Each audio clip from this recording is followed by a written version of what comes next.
China es un país fascinante.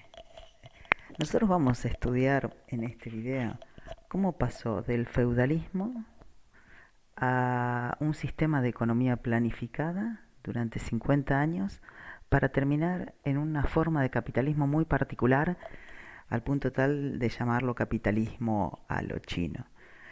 Veamos un poco de historia para comprender esta nueva potencia que probablemente sea la dominante en los próximos 50 años. Comenzamos la historia de China, es milenaria, pero vamos a comenzarla en la parte que nos interesa a nosotros, que es en el siglo pasado, en los últimos 100 años. En 1921 se funda el Partido Comunista Chino, que tiene mucho que ver con tiene una influencia muy marcada del Partido Comunista Ruso.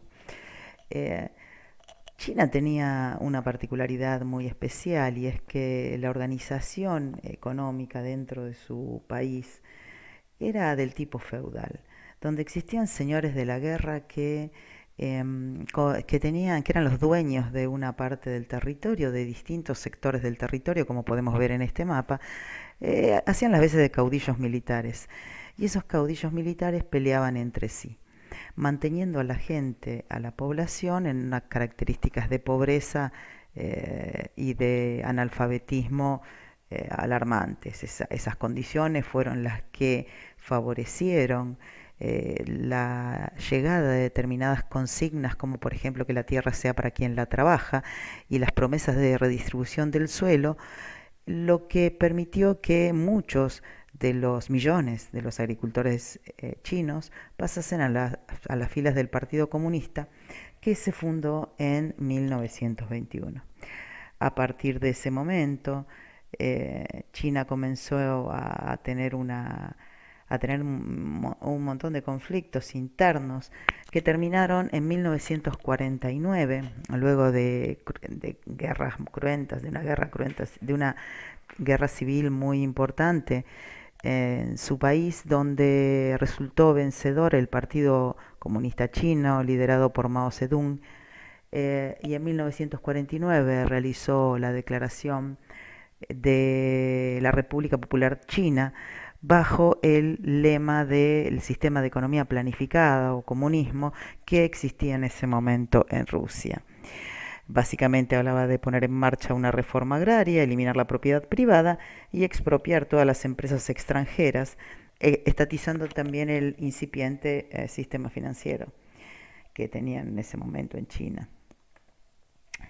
Intentaron hacer una movilización de recursos de un sector hacia el otro, tratando de industrializar el país. Nosotros podemos ver la propaganda china que realizaban en este tipo de afiches, hablando de lo que llamaron ellos el gran salto adelante, cómo China tenía que sobreponerse al estado agrícola que era hasta ese momento y transformarse en una empresa, en un país industrial. Fíjense que el ejemplo de lo que se ve ahí es un pequeño alto horno. O sea, obligaron a través de ese gran saldo adelante, trataron de convertir a los eh, agricultores chinos en fabricantes de acero, creando estos pequeños altos hornos donde fundían todo tipo de material de hierro de baja calidad, por supuesto, y trataban de generar acero para la industria liviana que se estaba generando en las zonas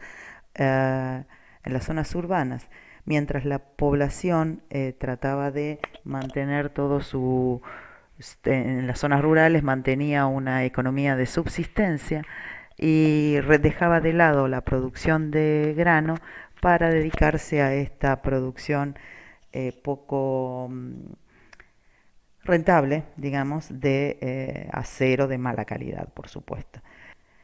Lamentablemente, entre 1959 y 1960, producto de esta explotación de parte de la gente de los agricultores chinos, se produjo lo que se conoce con el nombre de la Gran Hambruna, donde se produjeron entre 30 y 45 millones de muertos, no hay datos ciertos al respecto, producto de justamente que el poco grano que quedaba se quedaba en la población urbana, no volvía hacia el campo y, y muchos de los agricultores obviamente terminaron muertos.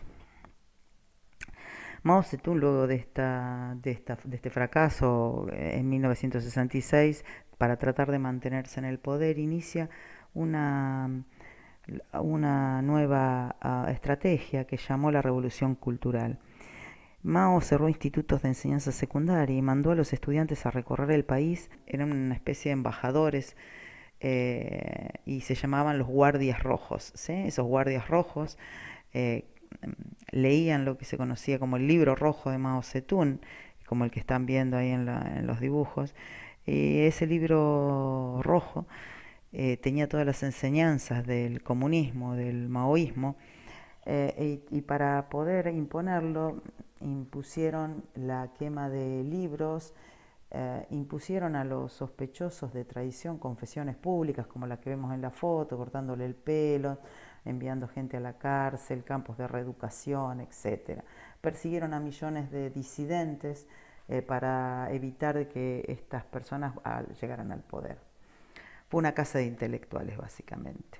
En el 76 muere Mao y los cuatro, la banda de los cuatro, como se conoció, los cuatro que trabajaban con él, dentro de los cuales estaba su cuarta esposa, fueron juzgados por el resto del Partido Comunista que había quedado en el poder. En 1978, 2 años después de la muerte, luego de un periodo de reacomodo de los puntos internos, llega la apertura económica de la mano de Deng Xiaoping, que se había hecho cargo del Partido Comunista en ese momento. ¿Qué es lo que decide Deng Xiaoping?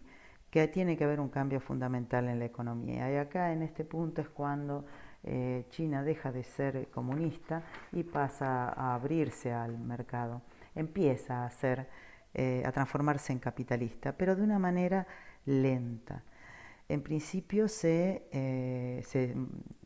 elimina la colectivización de la agricultura, vuelve a propiedad privada, se abre China a inversores extranjeros, comienzan a permitirse el inicio de pequeñas empresas privadas y se establece lo más importante, que es lo que se conoce con el nombre de zonas económicas especiales. Empezaron con 4 zonas en particular, donde los chinos permitían que las inversiones extranjeras se radiquen, permitiéndose a las empresas que se llevasen sus utilidades en el momento en que lo desease. En 1980, otro dato interesante dentro de la economía china fue la implementación de la política del hijo único. ¿Qué es eso? En 1980 se hacía una estimación que había 800 millones de habitantes en China, ¿sí? Y se hacía una estimación que para el 2015 iba a haber aproximadamente 1.600 millones de chinos a los cuales no se les iba a poder alimentar ni dar la calidad de vida adecuada. Por lo cual, y con la idea de mejorar las condiciones de vida del pueblo chino, se establecieron multas, se pusieron DIU, se buscaron métodos anticonceptivos muy fuertes, eh, se, se llegaron las niñas. China tiene una tradición de querer los hijos varones como por un tema cultural, preferirlos sobre las niñas, por los cuales las familias que tenían su primer hijo como una niña era colocada en un orfanato o abandonado, o había abortos selectivos por el género. Bueno, una serie de infanticidios femeninos que se produjeron durante esta época y que llevaron a que la población china fuera reduciendo su tasa de natalidad hasta llegar a los 1.200 o en 1.300 millones de chinos que tenemos en este momento, donde en el 2015 abandonaron esta política para permitir que ya las familias tuvieran hasta dos hijos. Después de esta política del hijo único y de la pequeña apertura, empezaron una serie de privatizaciones. Y acá hay una frase que la describe bastante bien, que dice: aprovechando lo grande y soltando lo pequeño. ¿Qué quiere decir? China se quedó con todas las empresas que eran estratégicas, ¿sí?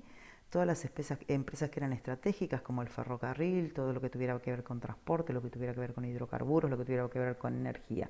Pero soltó pequeñas empresas chicas.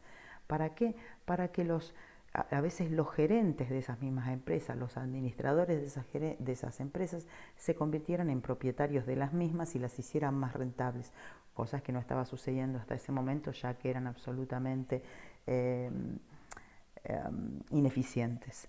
Se vuelve a abrir la bolsa de Shanghái, que era que no existía hasta ese momento, que obviamente se había eliminado cuando llegó el régimen comunista, y empiezan a entrar distintas inversiones como Coca-Cola, como McDonald's en China, que hasta ese momento era impensado.